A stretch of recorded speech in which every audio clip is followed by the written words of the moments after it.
Smell us now, lady. Welcome to MeatEater Trivia.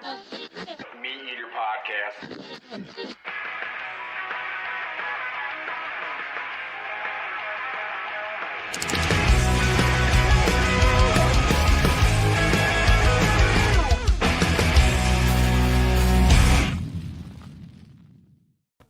Welcome to MeatEater Radio Live. It's 11 a.m. Mountain Time. That's noon o'clock for our friends in Madison, Wisconsin on Thursday, September 25th. And we're live from MeatEater HQ in Bozeman. I'm your host, Spencer, joined today by Randall and Max. On today's show, we'll interview taxidermy historian Brant MacDuff. Then we have a hot tip-off, followed by a review of the 2010 documentary Elephant in the Living Room. And finally, we'll interview the organizers of the 2025 Sasquatch Calling contest. First off, we have some plugs to get to. Randall, take it away. Well, first of all, I want to wish a very happy vacation to our friend Mogor. Happy vacation. Happy vacation, Mogor. Hope it's a good one. You deserve it. Now, on to serious business. MeatEater is headed south for the holidays. We are thrilled to announce MeatEater Live, the Christmas tour, coming to you this December. We have stops in Birmingham, Nashville, Memphis, Fayetteville, Dallas, and Austin. Come hang with Steve, Giannis, Clay, Randall, that's me, and Brent for a night of laughs, trivia, prizes, and stories from the outdoors. Go to themeateater.com/tour to sign up for pre-sale access, which is happening right now. Today is your last chance to buy tickets before they officially go on sale to the public. That's themeateater.com/tour. And I will note, if you are hoping to attend the Fayetteville, Arkansas show, you need to do that immediately because those tickets are 90+% sold out. Wow. We're only in pre-sale. I know. Birmingham and Nashville, there's quite a few tickets sold there as well. And Memphis, Dallas, and Austin, I was told to relate to you all to get your business in order and buy your tickets because there's still quite a few seats left there. But again, tickets are not officially on sale, so I'm not worried about it. Randall's going to be there. He's going to entertain you all night long at the MeatEater Live Tour. Holiday cheer. We're going to be spreading it thick in the South. Also, our tailgate tour rolls on, and this Saturday, the 27th, we will be at Penn State for their game against Oregon. Stop by and say hi if you're in the area, eat some food, hang out with the MeatEater crew. We will be playing games, giving away prizes, and showing off how MeatEater tailgates this week. It is Seth and Brody who will be there. And I wonder if those boys are in the loop for just how big of a deal this game is. It's like the biggest game of the season not so far. Yeah, probably or not. Do you think they know to wear white? I hope so. I'm sure they do. I mean, Okay. Seth's the... Seth's in. Well, did Brody go there as well? Brody was there last year. No, but I mean, attend school. He can be an honorary graduate if They're not. both Pennsylvania boys. Okay. I'm sure they know the program. This is their warning. Wear white. Cheer really loud. We are. No one? I.O. I wanted Randall to do it. All right, Not one a last chance. plug. One last plug. Our annual week of celebrating America's most pursued game animal, the whitetail deer, is just a few days away. Whitetail Week kicks off Monday and runs from September 29th to October 5th. A whole bunch of whitetail gear from First Light, FHF, Phelps, and MeatEater will go on sale next week. Be on the lookout for that starting next Monday, September 29th. We'll have some great whitetail-specific content that rolls out next week as well. All right, boys, we have a war going on in the office. It is not a war. This is the English Muffin War. It's been very contentious. Debate. This started in a meeting a few weeks ago, where at the end of the meeting, Max and I had declared that I had recently found the greatest English muffins in the world. And then Max, he says, well, are they the furrow and fly English muffins? And I said, no, they're the stone and skillet English muffins. And I said, what? Both alliterative. And Max said, Interesting to note. Max said, well, they're not as good as my English muffins. And I said, yes, they are. And then I Max said, no, they're not. And then I said, yes, they are. And it got really nasty. Max called me some names. I keyed his That's not pickup. true. And we just had to, we declared we would settle this as gentlemen. And so we decided that I would go buy Max's English muffins and try them, and Max would go buy my English muffins and try them. Max, what did you think of my English muffins? Spencer, I gave your English muffins a fair chance. I tried them one day and I was like, oh, these are just so doughy and just I didn't like them. Yep. And I was like, you know what? I'm going to give these another shot. Tried them the next morning. Same taste, same flavor and everything. And what did I say? A 6 out of 10? You went as far as saying that your wife did not like them and your in-laws did not like them. Did you feed any to Ruby? I should have. So Max did not like my English muffins. I went and tried Max's English muffins. I didn't care for his. So we now we have furthered the divide in how we think of who makes the best English muffins. So what we decided to do was I brought in both kinds this morning for Randall and Phil to try them themselves. And so we are going to allow them to declare which one is indeed the best English muffin. My English muffin, the stone and skillet, or Max's English muffin, the furrow and fly. I'm so Randall, excited go ahead for first. Give us your thoughts. Are we doing this now or Right now, This right now. isn't just a teaser.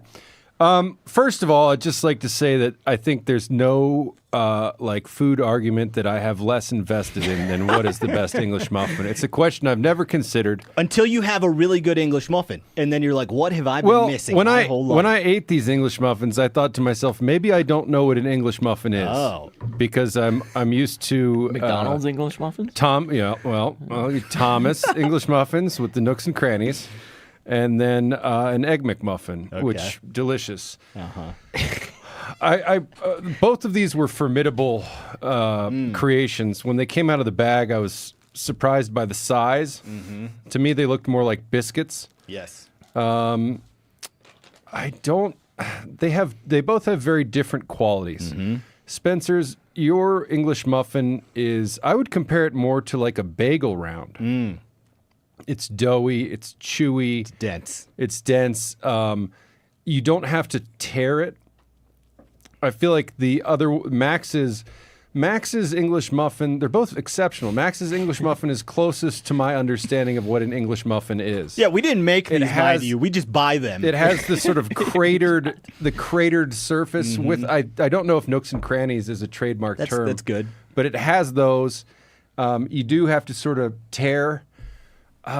Tender. No, well, I think yours you have to is. tear, I think yours is tender. Okay. It's got a crust to it. Because it's doughy and not cooked. So I'm gonna go wishy-washy. I'm gonna say Max's. If I was gonna eat one with butter, probably Max's. If I was gonna eat one with as a sandwich or with jelly, probably yours. Okay, I don't think you've settled anything. No, you there. haven't. Yeah. No. Well, again, as I said, this is the question that I have nothing invested in. In fact, the whole time this has been going on, I've actually been shocked that this is a thing. The world is going to judge us seriously. Yeah. We're talking about Have you heard about the English muffin debate That's at the right. MeatEater office? Jeez. Bill, give us a hot take here. Jeez, Which one was it's a good better? thing I'm here so someone can take a GD stance in this room. Listen, both muffins, I would be satisfied if I made one of these at home. I'd be happy with either. That being said, Spencer's takes the cake. Oh, it does. yes. It, the boys have already insinuated, it's a little bit doughier. It was thicker, but the way Spencer cooked it had a nice crust that you bite through, and then you got to that chewy bread that wasn't undercooked. We are not grading the cooking. chew. The chew was very satisfying, and on top of that, Spencer's butter was better as well. We used the same butter. We used the same butter. So, that's okay, how much better this here's the English thing. Well, muffin is. maybe I tasted- screwed up in shaking the butter off of Spencer's because there was butter pooling. It doesn't have on the craters surface. in it.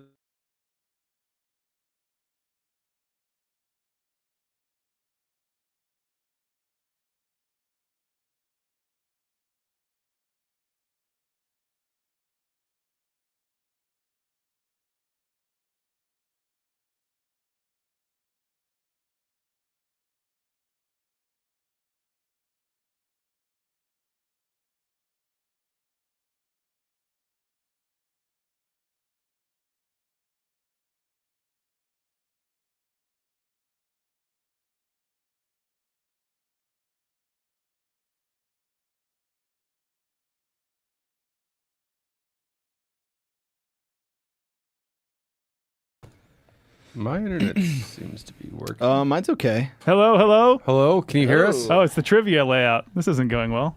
Oh, we're back. We're back. We're back. Are we? We're live. Yep. Okay, mute us Yep. over there, Maxwell. Yep. All right, the English muffin wars got so extreme. Can we just address how embarrassing that was? that it crashed our stream? The muffin madness. Anyway, back to what I was saying, is it was incredibly important. Spencer's muffin was better, and the fact that you guys were using the same butter and I had no idea maybe completely disqualifies me from being a food judge in any No. capacity. Yeah. But I think that just speaks to the quality of Spencer's muffin. Yes. That's all I'll say. I just I when will not be buying them. I Sorry.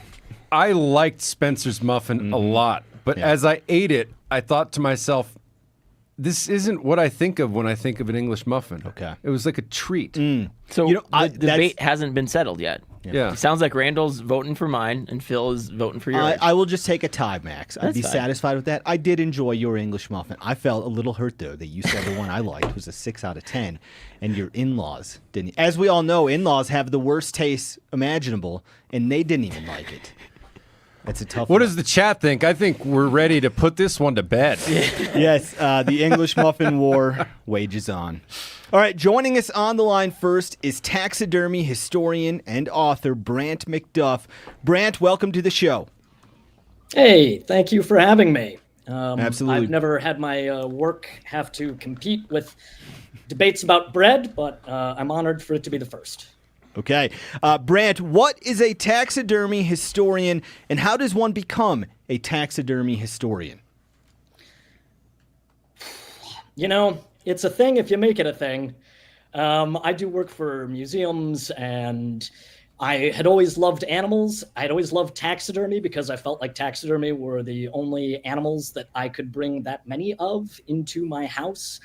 It's really difficult to have live elk and rams and bears and bison in your Brooklyn apartment, but I could do that with taxidermy. So I've always just been a fan of the animals and taxidermy and the history that surrounds it. So the more obsessed I became with taxidermy and its history, the more I became someone that people went to when they needed to know about taxidermy history.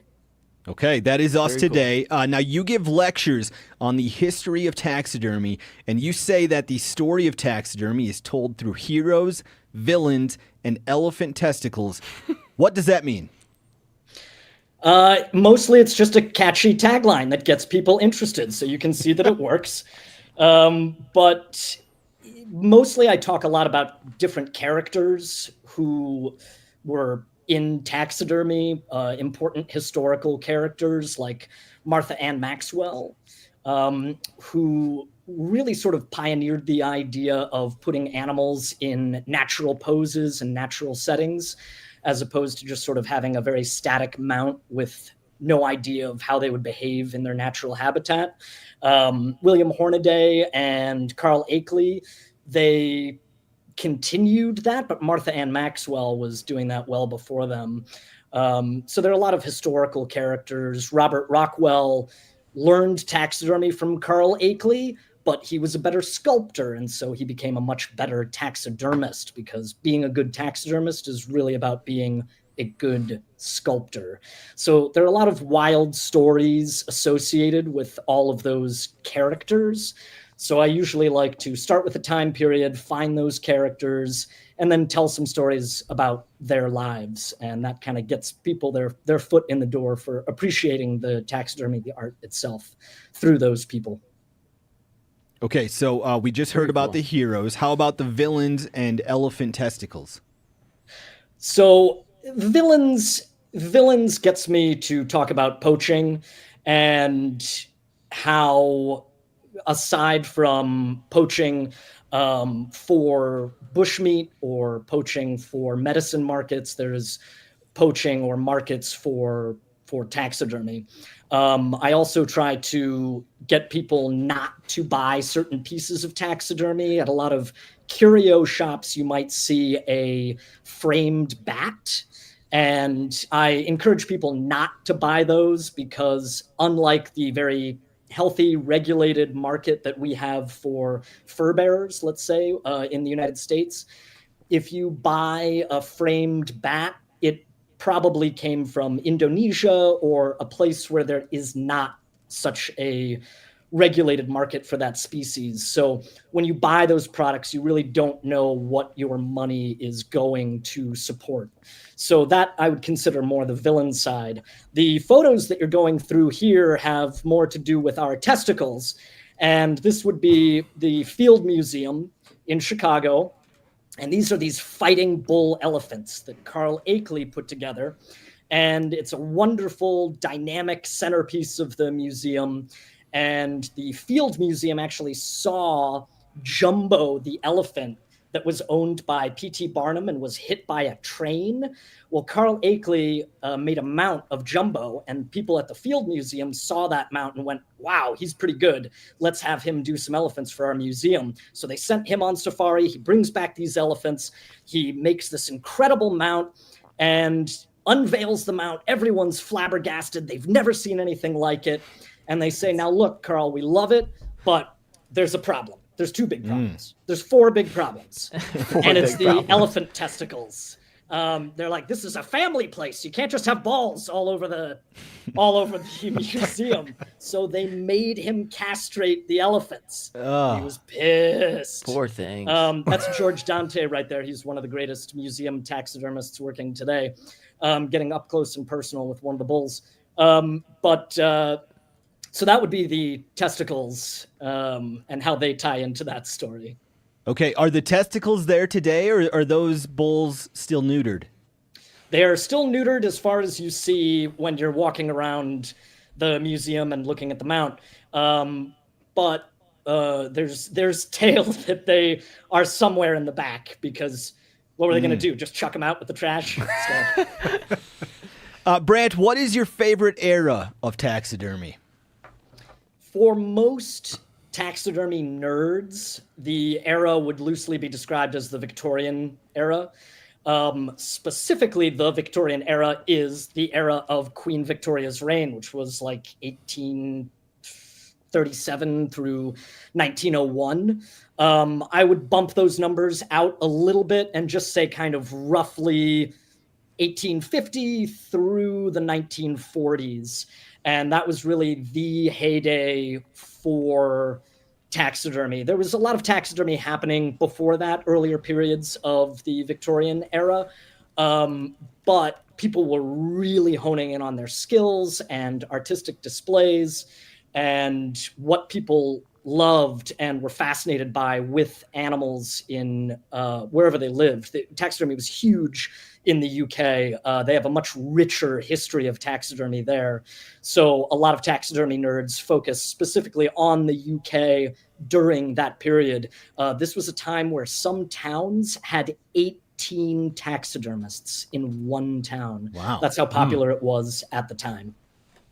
I imagine that today taxidermy is kind of a monoculture, but at one point there were probably regional variations.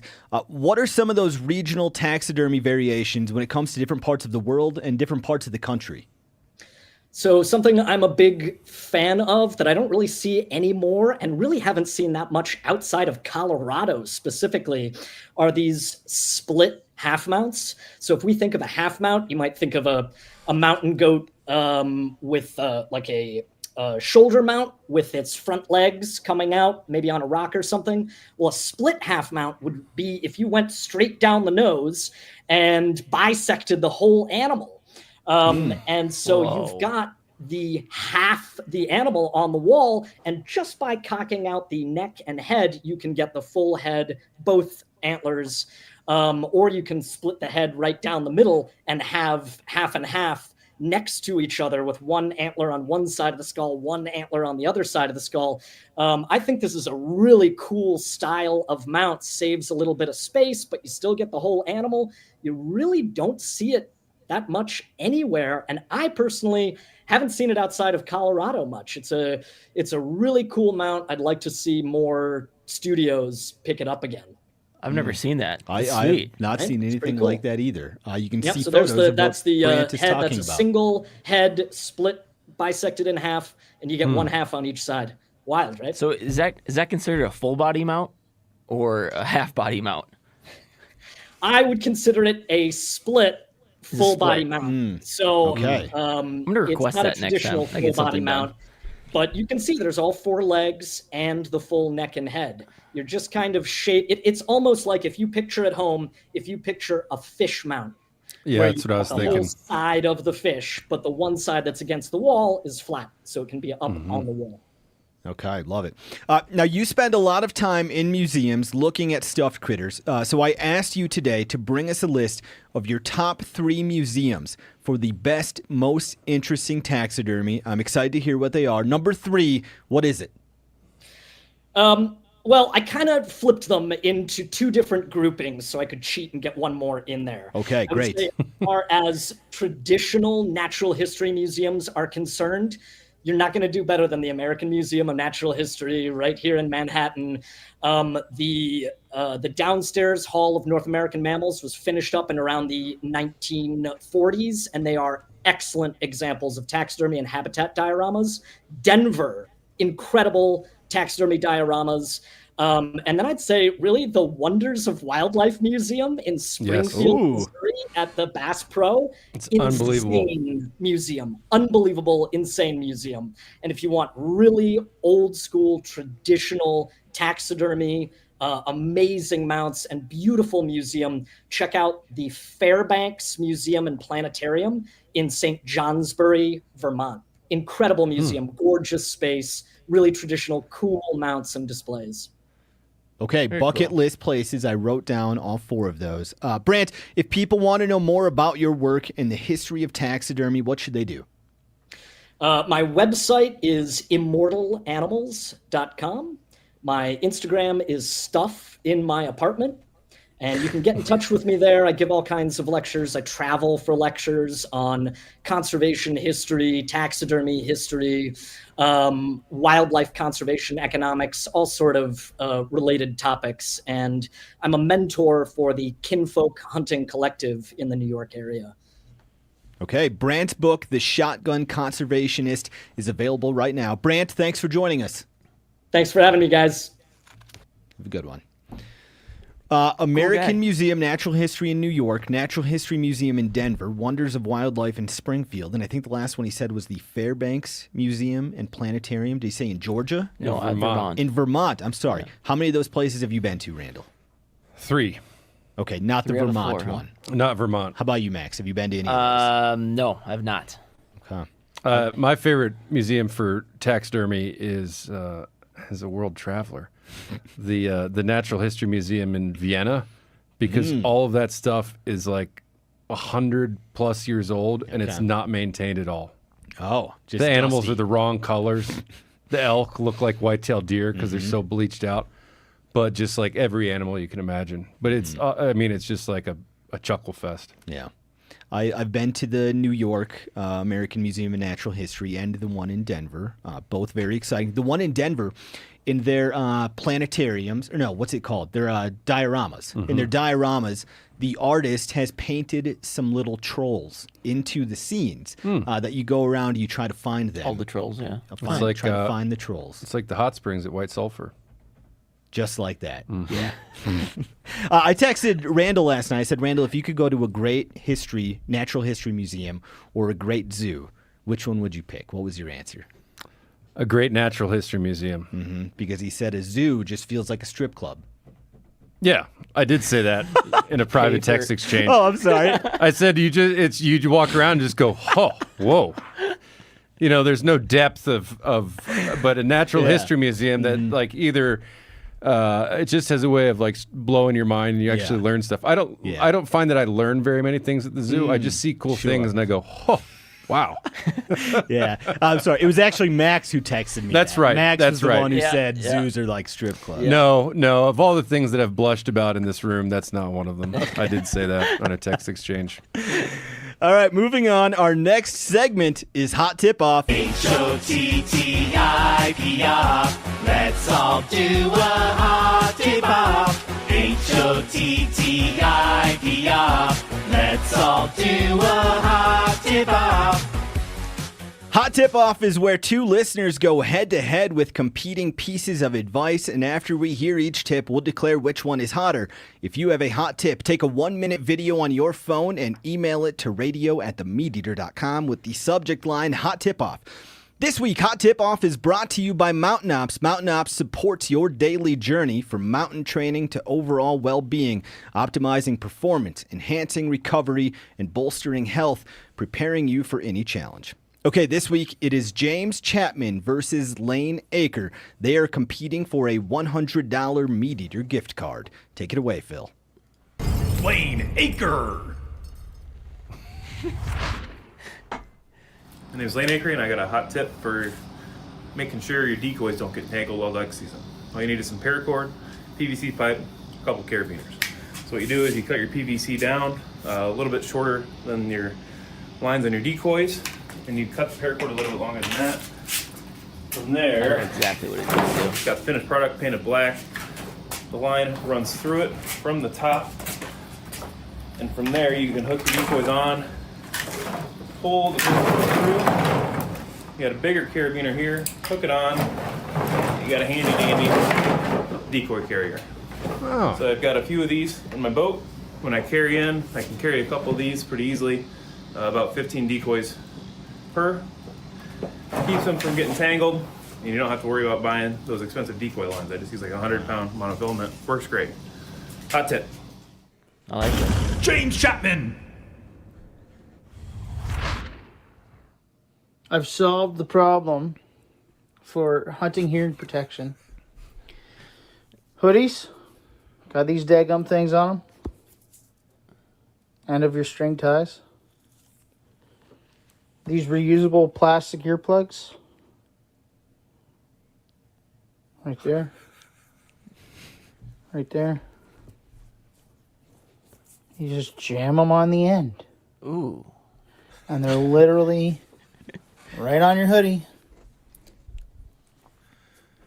Ready to go in your ear all the time. All right, two very hot tips there from James and Lane. Max, I'm going to have to really rely on you here for that custom decoy carrier. How hot of a tip was that? And before you answer, Phil is going to put this poll in our chat for them to vote as well. And our listeners are going to decide who gets that $100 MeatEater gift card. Get in there. All right, Maxwell. In my experience, they get tangled either way, no matter what. I would love to try that out and see if they actually don't get tangled, but I would use it for sure and give it a shot. Even if not tangling, though, is that not like a convenient way just to carry them 300 yards to the water hole? Oh, for sure. I mean, it's a lot better than putting the actual string on your shoulder, and then the string or the decoy lines are digging into your shoulder. But yeah, I think I would love to try it sometime. Okay. Randall, what do you think? What was the second gentleman's name? We have Lane, who had the custom decoy carrier, and we had James, who had the hearing protection hoodie strings. I think Lane's tip was maybe more practical. I liked James' delivery. And I also would love to just bump into someone at a gas station who's got hearing protection stuck on. Like, I love... My heart wants to go with that, but I think ultimately my head tells me that it's the PVC pipe. Plus, anything that you can do with PVC pipe for a non-traditional use, I'm all in. Rod tubes, potato cannons. Both very hot tips. I liked that James's one with the hearing protection on hoodie strings. That's like a 10-second project. And Lane's, you're probably spending like a Saturday morning rigging that thing up. But it's not very cheap it's not very expensive or very difficult to make that custom decoy carrier. You can see the video of what he's doing there on the MeatEater Podcast YouTube channel. We're going to give the chat like 20 more seconds. I think I would also vote, though, with Lane, with the custom decoy carrier. It's never occurred to me to put hoodie strings, earplugs on my hoodie strings. Me either. It's just fantastic. I love this so much. That's a good What happens tip. if you're not wearing a hoodie with strings, though? Because a lot Like of people the hoodie I'm wearing now. Yeah, Then a lot you of just people go like deaf, a lot of people guess. like taking those strings off because they're scared that they're going to get caught into something. Yeah. If you're, I mean, it depends if it's like you wear the same hoodie all the time, you know. Or if you have like a hunting hoodie or working hoodie. Yeah. Yeah, I mean, that's great for the job site, too. There you go. Real blue-collar hot tip. All right, Phil, what's the chat have to say? All right. Well, with about 58% of the vote, the winner is Lane with the decoy. All right. Well, congratulations. You earned that one. We're a podcast producer is going to reach out to you about how to get that gift card. And again, if you want to submit a hot tip, send it to radio@themeateater.com with the subject line, Hot Tip Off. All right, let's take a break for some listener feedback. Phil, what's the chat have to say? Yeah, just full transparency here. There was some sort of I don't know if it was like a static short that just reset something with our computer or so it wasn't the internet. I think I might have just, rubbed my shoes on the carpet a little too hard or something like that. But when that happened, it completely borked up the resolution of the TV I use and the TV that the guys see in the studio. So it's a little bit harder to read the comments. I can only read about 2 at a time. So I've been scrolling through there. But we've got a few that I can pull from. So Christopher asks, Spencer, who sent in a gas can? Well, he's asking the live chat. Who sent in a gas can for Spencer? If mine doesn't at least get an honorable mention, I'll be disappointed. Yeah, two episodes ago, I asked for our listeners to send in their recommendation for the world's best gas cans because I have yet to be satisfied with one in the last decade. You guys really provided. I think I have 150 emails as of this morning to go through. I'm still going through them. There are 2 brands, though, that seem to be ahead of everyone else. On a future episode, we'll go through them and tell you what the Meat Eater listeners recommended and love. Cool. This is another question for Spencer from Spencer. Crew, how'd the Milwaukee store opening go? Spencer, I think you, Mark, and Chester were there? And Chester, it was awesome. We had, I think, 1,000 people show up was the number that they guessed. The store looks awesome. When you're inside the Milwaukee store, you feel it. You're like, I am in Milwaukee, Wisconsin. Just like I think if you're in the Bozeman store, it's very clear to you that you are in a Meat Eater store in Bozeman. So the people we talked to were awesome. I love Milwaukee. I love Wisconsin. A lot of good people there. It was a lot of fun. Thanks to everyone who showed up there. And the Madison tailgate tour the next day. Any cheese curds? We did have cheese curds. Yes, Spotted cow? We had multiple. I think we had 3 people bring us a case of spotted cow. So Wisconsin really provided. They brought their best. On the heels of the taxidermy conversation, Isaac's asking if the crew has any unique or interesting pieces of taxidermy that you haven't talked about on the show before. Maxwell, anything? My first ever duck mounts look like crap. Okay. And the necks, I asked for a dead mount hanging by the feet, and I got them back, and they were hanging by the neck, and the neck was about a foot long on each duck. And so it throughout college, it was just a running joke. I was like, oh, yeah, do you want to see my shitty ducks, That's the only interesting and really the only taxidermy I've ever had done. Everything else has just been Euro mounts and beetle cleaning, so that's about it. Randall, anything exciting? The first bear I shot, I got a shoulder mount, and I feel like that's a little uncommon to do a shoulder-mounted black bear. It's not weird or anything, but it's also funny because it's not a very big bear. That's in Chili's office. That one, along with my old couch, and then it's your office. Actually, the most recent bear I killed when I was up in Alaska was Steve. I got that into a half. They call it a wall pedestal, which is essentially like a shoulder mount, but it has more of the chest coming out of the wall.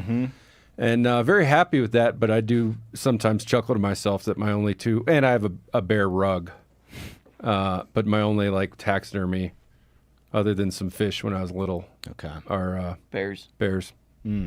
I think the most unique taxidermy in my house is probably Clay Newcomb gave me a couple raccoon baculums, which is a penis bone. And so we have those in a nice frame on the wall. And then I haven't had this one in about a decade, but when I was in college, my buddies and I would heavily pursue the Keystalope, which was the hunting season promotion that Keystone Light did. With the gold can or something. Exactly. Yeah. Well, Bush Light did one where I think it was a gold can, and Keystone did one where it was either gold or orange. Orange. I think orange. I think it was the orange can Hunter's that you orange. hunt for. Yeah. And then if you were to get one, you have a box cutout where you put it on the wall, and there's a Keystalope, and I think there was a Keister fish or a Keister trout, something like that. So when we had a couple orange cans, those used to be up in my college apartment. But now that I'm an adult, I just don't have it anymore. And no more Keister. I'd like to bring it back though. I'd put that in Chili's office. Empty beer can and liquor bottle home decor has really gone away for me in recent years. Yeah, like once you turned like 34. Yeah. I probably got to get rid of these things. All right, moving on.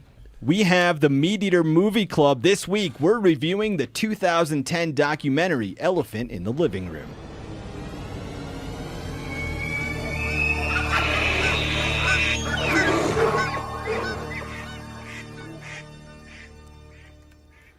Thank you, Phil. Although that sound effect rings hollow in my ears since our Bennigan's review, and I've lost all confidence in this bit. Are you saying it peaked then? Yeah. Okay. Exactly. Yeah. Exactly.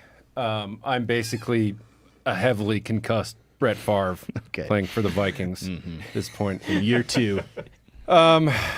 It's got a straightforward review, but I think the film is ripe for discussion. We're reviewing The Elephant in the Living Room, so I'll begin my commentary. The award-winning 2010 documentary The Elephant in the Living Room plumbs a fundamental mystery of the human condition, the capacity of people to do things that are completely inexplicable to other people, and how those inexplicable things somehow make perfect sense to the people doing them. It's the type of film that forces you to confront the unsettling reality that the mind is capable of justifying nearly anything, and that rationality itself might be nothing more than a shared hallucination we've all agreed to participate in.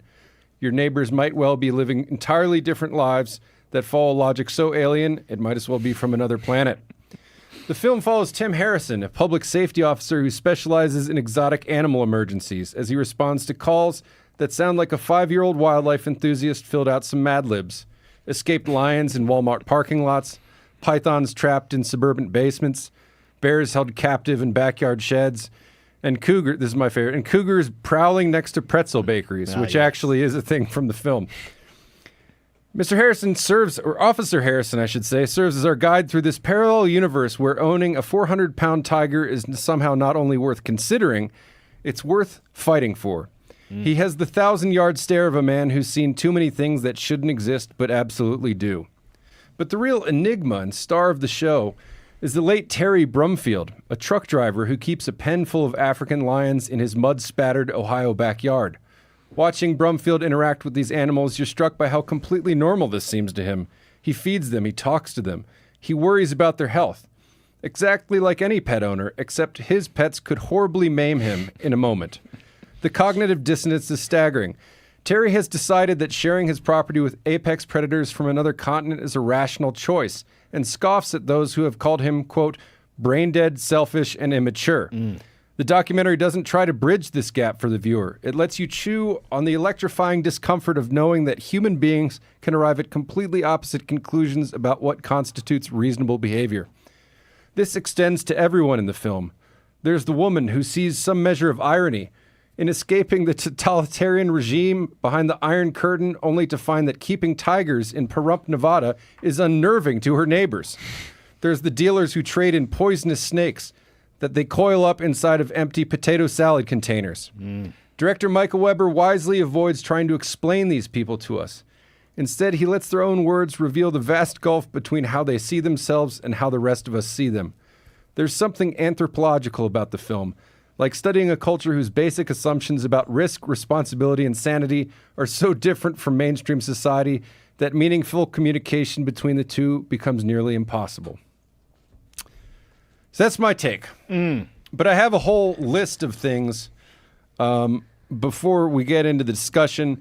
I tried to check up on some of the folks from this. Where are they now? Well, Terry, the man who kept the lions, actually died the same year as the film's release. I mean, it kind of felt like it was trending that direction. Yeah, the guy, the giant guy that the wrestler, who looks like Goldberg. Yes. Yeah, he also passed away. I looked up the Animal Finder's Guide, the classify. It was like the Auto Trader, but for exotic pets. That stopped publishing in 2018. I went to the website. RIP. I went to the web because when I saw that on the screen, I wrote down I should get Animal Finder. I wrote Animal Finder Guide. Can we get it? And Sydney turned to me and said, "I'm surprised you don't have that."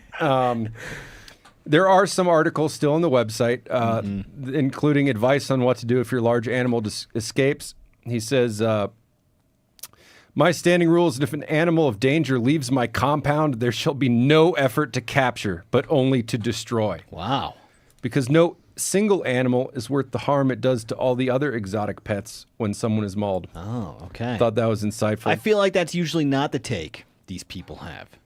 Yeah, well, But it's like animal above human. I think that this person has a larger view because they're part of the trade. And then finally, I tried to look up the folks from Pahrump, Nevada, who were sort of political.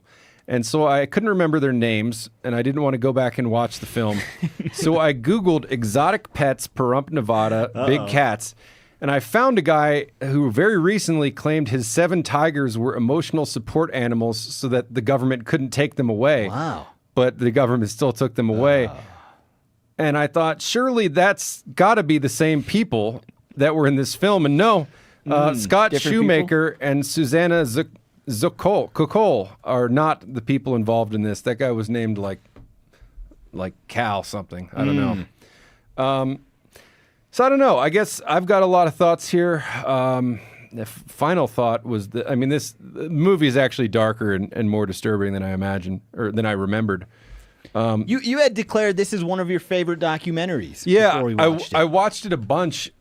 This probably is the documentary I've watched third most, only Really? behind Grizzly Man and Wild and Wonderful Whites of West Virginia. But I hadn't watched it in a very long time. And it's darker than I remember. And so I have some dark...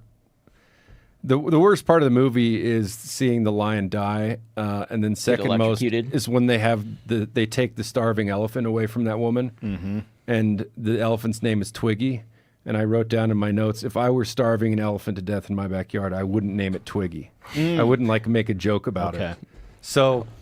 I don't know. What are your thoughts, guys? What are your thoughts? Well, Pahrump, Nevada, the only thing I have any awareness about of that place is that is where Lamar Odom overdosed on cocaine. That's right. At a, what do they call it, like a bunny house? Just a brothel. Yeah, it's like... It's like 40 or 50 miles outside of Vegas, I believe. Yeah, so they really like their brothels and their big tigers and lions. Yep. My takeaway watching this was, why is this Ohio's culture? Yeah, as that's our what I was token, thinking. It's just Ohio mainly. Our token Ohioan, Randall. Why are your people like this? I see. This is one of those questions. This is one of those questions you have about any work of art. Is it just Ohio, or is the film just in Ohio? Sure. Right? Because if you watch Chimp Crazy, I don't think any of those chimps are in Ohio. Was that Connecticut? No, that was Missouri. There's it's all over the country. Oregon, Connecticut. I think this is also one of those things where it's like, this doesn't exist until you look for it. Sure. And then when you're this officer, you see it everywhere. I love the officer. He's great. He's got a great heart. Yeah. And it reminds me of like the old DARE, like anti-drug campaigns, but if marijuana was like as bad as it was in the 90s. Yeah. Because he's like I have this connection to it, but let me tell you, it's bad, kids. You don't want to get into tigers. You don't want to get into lions. And they're sort of walking around on the neighborhood on this crusade, going and showing the cameras how bad this is. Yeah, the casting for this documentary was very strong. Like, the cop looked like a cop. The exotic pet owners looked like exotic pet owners. The exotic pet rescue people looked like exotic pet rescue people. They nailed it for bringing us those characters. Max? Did you notice how Tim was wearing a Live Strong bracelet? I did not. No. But, Yeah. what And an then, era. There's a lot of mossy oak and Realtree in this a documentary. ton. But then also, at one point, Tim had this hat. It said ambulance on it, but it was instead of spelled left to right, it was spelled right to left, which I thought it was extremely awkward. And I just thought it was just looking into a mirror. But then I read his shirt, and his shirt was reading perfectly fine. Well, you can't see his shirt if you're looking in your rearview mirror, but you may be able to see his hat. No, it was just I'll send a picture to you guys later. But it was just it wasn't even looking in a mirror. Weird. They were also a weird government agency of first responders, whereas I thought that the was police super cool. officers were the firemen and the firemen were the EMTs. Yeah. I didn't know that They're all existed. cross-trained. Was that just because it was a small community? Well, he said it was very rare. He did say it was very rare. I enjoyed one of my favorite moments in the film is when he's walking through the woods. Max pointed out that it seems like it's a little bit of a setup. Cheesy. But he's walking through the woods, and he describes it as a little slice of heaven, and he's like very genuine about it. Yeah. And it's just sort of like dark. There's nothing that's like... It's Ohio It doesn't... woods. Yeah, like there's nothing no about it leaves on that's the like trees. spectacular. Yeah, it's like this gray woods. But you could tell the guy was like, this is a piece of heaven. Yeah. And I love that. I think he just needed some quiet in his life. That was something he was missing. I had, when I used to think about SeaWorld, I was like, it's probably bad, but I imagine there's like a lot of nuance with keeping whales and dolphins in a place like that. And then I went whale watching for the first time and saw how like a pod of orcas very quickly could move miles. Like you would see them here, they disappear for a minute or two, and then all of a sudden they are miles away. And I was like, oh, never mind. It's actually not nuanced. It's just pretty evil to have those things in captivity like that. There's no reason, probably almost no reason, where that should be okay. Where you can have whales and dolphins in a place like SeaWorld. I think I had a similar experience with this documentary, that I was probably beforehand like, I imagine there's some real nuance, and owning a lion, if you live in Texas, is cool. It's just not for me. But then when they go to the exotic pet show and you see all those critters just like a plastic? 9-foot snake in a little in a potato Rubbermaid salad. or a Rubbermaid container with an alligator in it. It was awful to watch. I wrote down the market, like there's sort of like a Mission Impossible or James Bond. You always see like the scene where there's an arms bazaar and there's like arms traders selling weapons to terrorists. Yeah. And that was like that was the vibe I got from that scene. Yes. Except instead of selling weapons to like fanatical murderers, it's just that, but for people wearing tank tops going, oh, that's cool. How much? Yeah, I like how the guy that was buying the alligator for his kid or something. Yeah. Oh. The kid was so pumped up. Yeah, the about kid it. was so pumped up, and I'm just like, it's just not going to end well. Like, in 2025 right now, how prevalent do you think the reptile trade is, or like exotic animals? Do you think it's like still a thing? I imagine in parts of the country it very much is. Well, there's been a big crackdown in recent years. I think there's obviously like an organized movement to bring an end to this stuff, and Tiger King certainly brought popular attention to it. Yeah. There was also the infamous Zanesville massacre, where the guy, another Ohioan, released all of his animals, and they ended up shooting. Oh, did he kill himself too? Yeah, he killed himself, and they ended up shooting like all but 4. There's lions, tigers, bears, wolves. Oh my! And that also brought like national attention to it, where they have like, you see a CNN broadcast and they're talking to some expert and they're like, well, actually, there's no rules about this, so well, I don't know. What do we do? Yeah. So I bet the scene has changed somewhat since this, but I think it's still thriving in certain places. A tough watch. You see some like very beautiful animals who are in like tortured situations in the movie. But the part about it is like they talk to someone who loves having animals, and then they talk to like that old guy who's just sitting in the chair. And he's just like, I don't understand these people. Like there's just such a disconnect. There's something that's just very compelling to me about that. One final note here. I don't know how much time we have, but I paused when they showed the Animal Finder guide when he's flipping through it. I paused it and I looked at what was on the page, and there was an ad that said, where does it say? It says, need 100 shooter bucks, 130 inches to 250 inches. Call Jerry. Okay. It's like, did you call him? No, I didn't. But it was like a big half-page classified ad in there, just like, I need 100 for the fall. Can you get some shooter bucks for me? That's funny. So yeah. Where I grew up, there was a free like newspaper you'd find in any gas station that was called the Green Sheets, and it's basically agriculture advertisements where people saying I'm in need of 20 hay bales, or I have a 1986 Chevy pickup for sale. Yeah. I would like us to bring something like that to MeatEater Radio called the Meat Sheets. where we do similar advertising for people. Someone in Mississippi is looking for a buddy to go fishing with. Someone in Iowa would like a 20-acre deer lease near Des Moines. Yeah, if we can draw up an ironclad liability waiver for this, I think it's a great idea. Yeah, we're just like doing Tinder for some folks who need some outdoor projects or a hunting buddy or whatever. Yeah, I like it. Really quick, Max, people are talking about it in the chat, but they print ambulance backwards on the front of ambulances. Oh, really? So that when you look at in your rear view mirror, look at that! Learn something new every day. It shows up, written the wow. Thank you, chat. Very good. Thank All right, you, whoever said that. Our last segment today is about the 2025 Sasquatch Calling Contest. But before we do that interview, I want you to hear what it sounds like to be there. Here is a 30-second clip of the 2018 competition. The final call you hear is from the winner. Play the clip, Phil. I thought Randall was this kind of noises.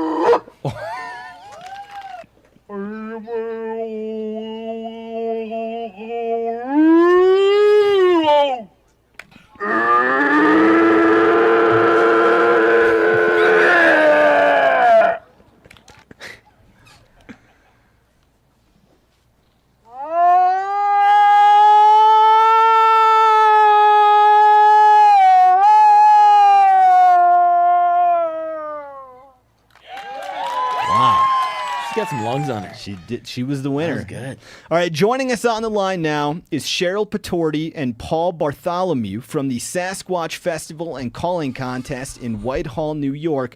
Cheryl and Paul, welcome to the show. Hi. Thanks for having us. Thanks for being here. All right, we're going to talk to Cheryl first. She is the organizer of the Sasquatch Festival. Cheryl, I have to get this question out of the way. Do you believe in Bigfoot? Yes. You do? Okay. Have you ever seen or heard a Bigfoot? I have not. Okay. So why then do you believe in Bigfoot? Well, we have all our researchers who bring us all this information. There's castings of footprints. So I think there's one out there somewhere, at least one, if not a lot more. Excellent. I would be disappointed if the person organizing this festival did not believe in Bigfoot, so I'm glad to hear that. All right, Cheryl, what is the Sasquatch Festival? Well, it's just a big event in our community here in Whitehall, New York. There has been sightings of Sasquatch a few years back in our community. So people got together and decided this would be a great, fun festival to bring people into our community. So here we are, 9 years later, bigger. It grows bigger every single year. It's got attention of people all over the country. So Whitehall's a very small community with only about 3,000 people. And we bring in at least 3,000 to 4,000 people just for this festival. Amazing. And cool. What is there for people to do there? Well, we have 150 vendors that come in all up and down the streets. We have lecturers and researchers who start all day long. There's eight of them, and they come in and bring us all kinds of information so people can listen to all their lectures all day. We have live entertainment. We have a beer garden. We have all kinds of fun things, children's areas. So it's a fun day. And the festival is best known for its Sasquatch Calling contest. It takes place this Saturday at 5 p.m. Cheryl, how many competitors do you expect to have this year? Well, generally in the past, we have two divisions, a children's division and an adult division. So up till age 14, we probably get about 25 or 30 kids that do it. But the adult, we could have 60 to 80 or maybe 100 this year callers. Great. And what are they competing for? Just to have the title of I'm the winner of the Sasquatch Calling contest. Okay, that is very meaningful, I would say. It who are the judges of the competition? We bring some people in from out of town, people who want to have fun, people who want to be involved. So we have a couple of business people. We have a high school guidance counselor. We have the chairman of the tourism division for our county. We have a high school student. So we get a little variety of everybody, and they're all very supportive of the festival.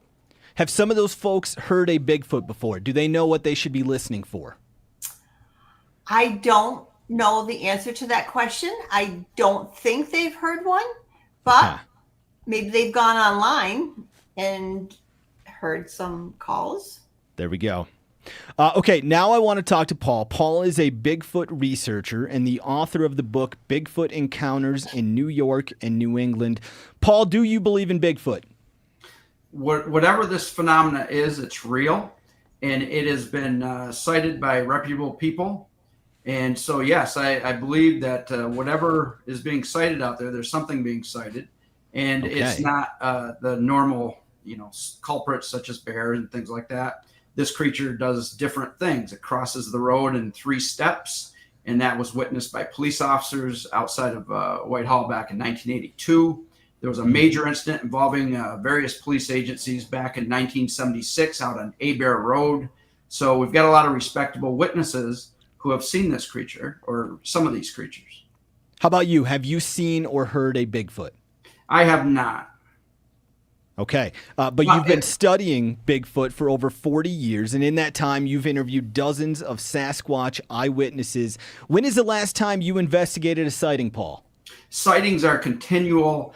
They're basically broken down into 3 categories, which are eyewitness sightings, track finds, and vocal reports. And it's just a continual process of reports. And if you go to the BFRO site, which is Matt Moneymaker's Bigfoot Field Research Organization site, you can actually just track where you want to look to see if there have been sightings, what counties and what states. So it's a great grassroots thing to check out. And in Washington County, which is where Whitehall is here in upstate New York, we have hundreds of sightings on record. Wow. So when is the last time you investigated a sighting, though? Last year. Okay. Now, a Bloomberg article stated that Bigfoot sightings peaked in the early 2000s and have been on a decline ever since. Have you witnessed the same trend? No, not at all. In fact, back when I started, of course, I would be considered ancient because I can remember typing a manuscript, with carbon paper. But now we have social media and instant messaging. And so the information flow is really instant. And as far as I'm concerned, what I've seen is more reports than ever and reported faster. And so you have now a loose network of researchers connected through social media that constantly put their information forward. Back in my day, we had to look for news clipping services and things like that and mail things out. Now everything's instant. Good. I'm glad to hear that the Bigfoot sightings are still strong. What percentage of the time do you walk away from an interview and come to the conclusion that that person saw a genuine Bigfoot? Yeah, I don't know what the percentage would be, but there are certain things, what I call confirmation moments. And that's like what Cliff Sparks, who was a family friend and the former owner of the Skeene Valley Country Club in Whitehall, he had a sighting back in May of '75 out on the greens. And the only reason we got that sighting is because we were friends with Cliff. Dan Gordon kept his name private for 20 years. He didn't want to be known as the Bigfoot cop. And then finally he came forward with his information publicly. So there's information like that seems to confirm that these are reputable witnesses who have everything to lose and nothing to gain. And there was a fascinating incident back in the early 2000s up in the Dresden area, which is just outside of Whitehall. And a couple of Hong Kong nationals were fishing. And they saw this creature wading through the water at chest level. They described it as ape-like. And I said to him, well, what did you do? And he says, well, we went fishing. In other words, in their cultural expectation, they weren't all that surprised. They just didn't know that we had primates in this area. So you get in a case like that and you're like, wow, that's very interesting. Fascinating. Amazing. What are some things that those credible eyewitnesses have in common when it comes to the details of their story? Well, what's being cited here, if I gave out a general description, you're talking about 7 to 8 feet tall is fairly common.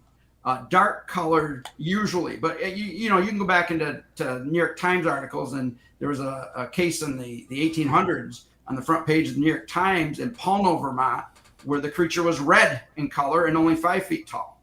But you have these various descriptions making a sound like a squealing or a high-pitched scream, being photosensitive, light sensitive, photophobic, having a gait like a man, but looking more like a gorilla, with long swinging arms down at knee level. So it's, I guess it'd be your traditional Harry and the Hendersons type of creature being sighted in a lot of the cases. Occasionally, like down in Kinderhook, New York, where Bruce Hellenbeck is an expert, these creatures were seen in groups.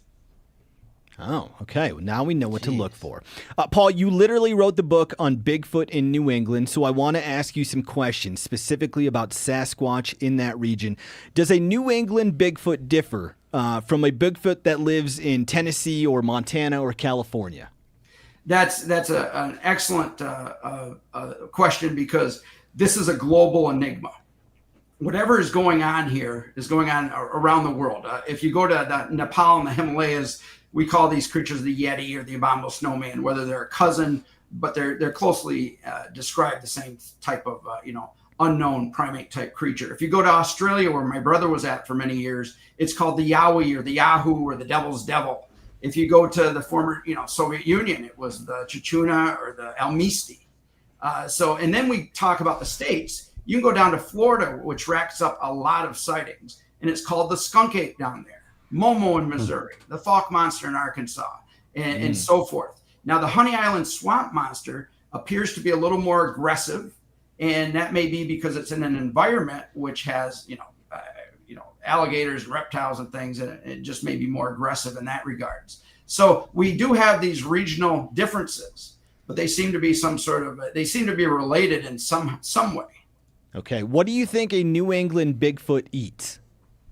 Dr. Cook, who I studied with at Castleton State College, he was a Pulitzer Prize nominee and an anthropologist, and he wrote Flood Tide of Empire through Yale University.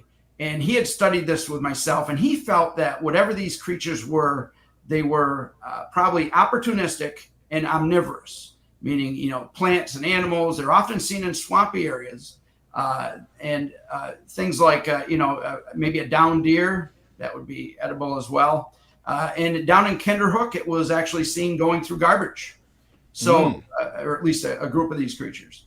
So, yeah, it's, I think Dr. Cook's observation of being opportunistic would be probably the best answer. Sounds like Randall. Is a Bigfoot dangerous? Kind of looks like Randall, too. Well, I mean, any wild animal or creature in the wild that you're not used to, you should obviously use caution. But in my span of research, I haven't come across very many negative encounters. One encounter that I have heard fairly frequently is people say, well, it started to chase me. And then they say, well, it seemed like it could have caught me at any time. And I'm wondering if that might be some sort of a bluffing display to get rid of the danger near it. If someone in New England wanted to see a Bigfoot today, where would you send them and what would you tell them to do? It's like hitting the lottery. The most common sighting of a creature is driving around at night and the creature crosses the road in front of you. That was the Dan Gordon, the police officer sighting. He was with another officer at the time, and the creature crossed the road in 3 steps. They were stunned. He gets out of the car, draws his weapon, tries to follow, but it's long gone. And Dan took a polygraph regarding this incident, and there was no deception. Of course, we knew we weren't. I went to school with Dan, very honest person, brutally honest person. And so, you just have to be lucky. I mean, obviously, there's certain areas that they have had a lot of sightings, like Kinderhook, Chittenden, Vermont, the Whitehall, New York region, the Rutland, Vermont region, and so forth. But there's different hot spots all over the place. If you look on a national level, you go to like the ranch in Utah, which has been studied by George Knapp, the investigative journalist. And that has a plethora of paranormal phenomena occurring there routinely. Okay. Circling back to the Sasquatch Calling competition, what do we know about Bigfoot vocalizations? Yes. You can actually look up online, look up Ron Moorhead, and you look up the Sierra Sounds from 1972, and he put them right out there.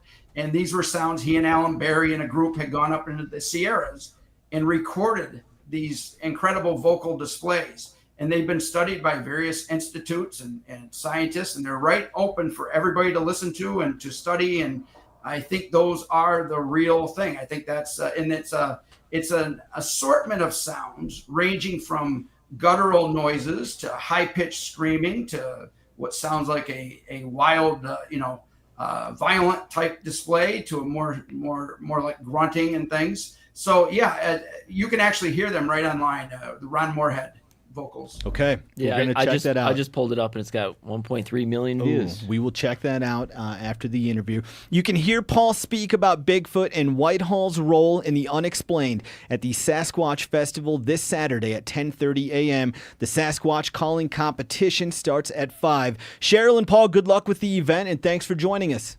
Thank you for having us. We Thank really you. appreciate it. Have fun, guys. Randall, do you believe in Bigfoot? I don't. I like that there are people who do. Yes. I like to think, and I feel fairly certain that we don't know everything about everything, right? The size of Bigfoot gives me pause. Yeah. It's hard to hide all those skeletons, and I just feel like not get them on trail camera. But I like that people believe. We're getting a lot of requests in the chat for a Randall Bigfoot vocalization. Oh, please, Randall. Max is gonna tell us if he believes in Bigfoot. Randall, you think about what a vocalization would sound like. We'll get that in a minute. I've got it. Yeah, a minute. Just ponder it. I personally don't. My biggest thing is like you out in the woods and you run into dead critters all the time. A dead deer, dead whatever, dead birds. Why haven't we ran across a dead Bigfoot yet? Yeah. I ain't never found a dead wolf. Oh, they must not exist. I believe in wolves. There's been confirmed sightings. Sorry. It's supposed to go longer than that.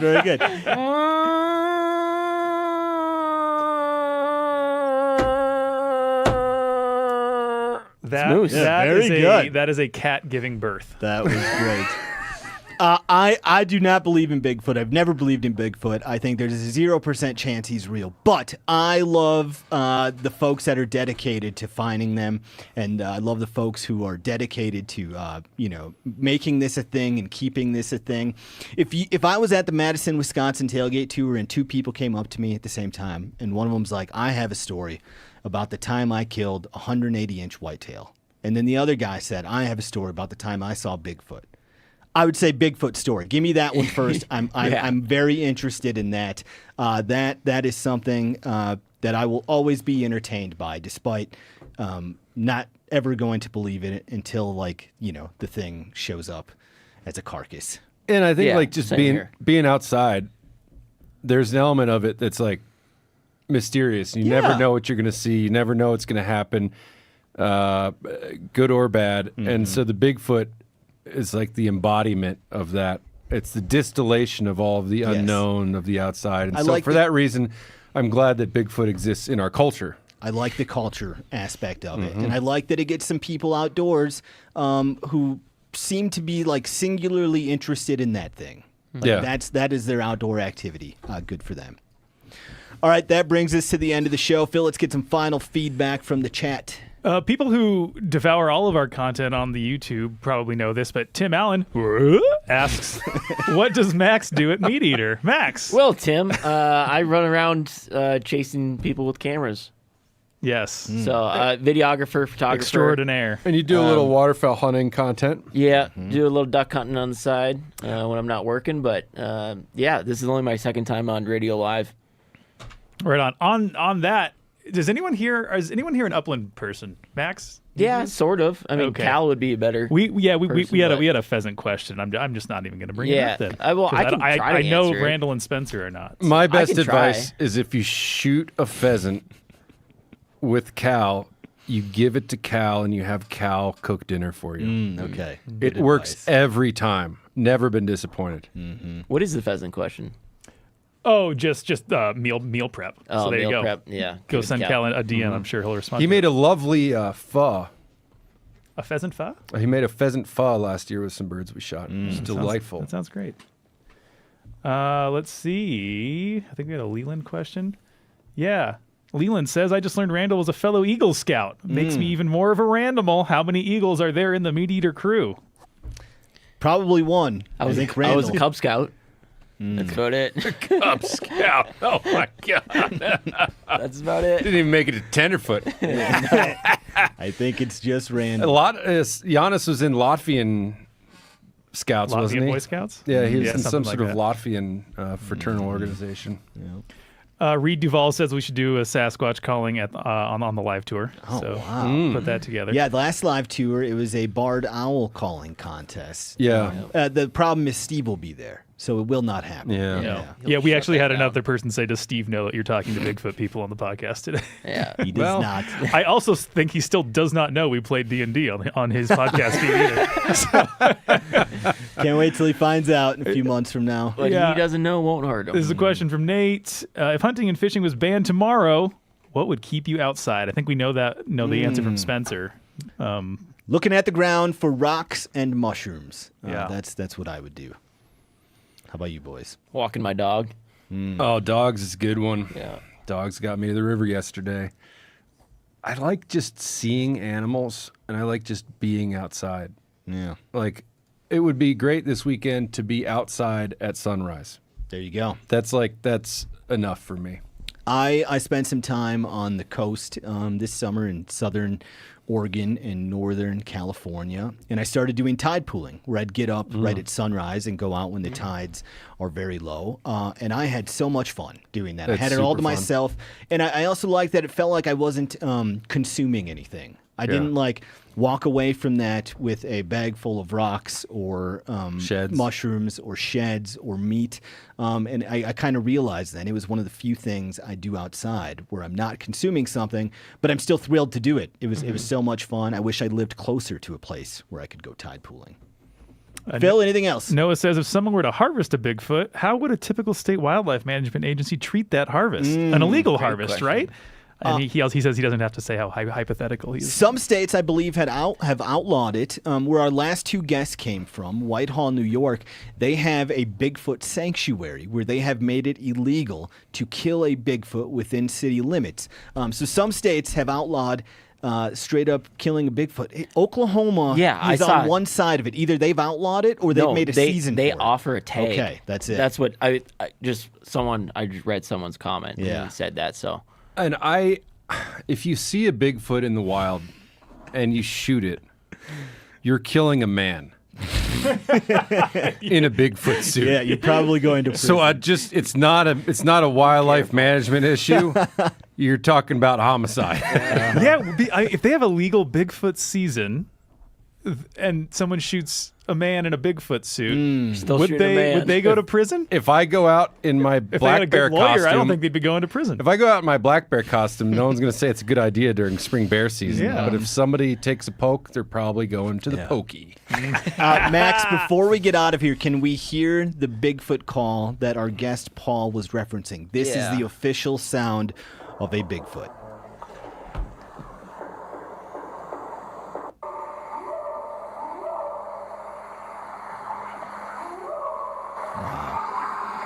There's a lot of background noise, but There is a lot of background noise. That's just nature. Okay. I don't know what Is that the Bigfoot? Okay. No, I now don't we think know what to listen for. Thanks for joining us this week on MeatEater Radio. We'll see you guys here next week, same time and place. Bye now. Thanks, Dan.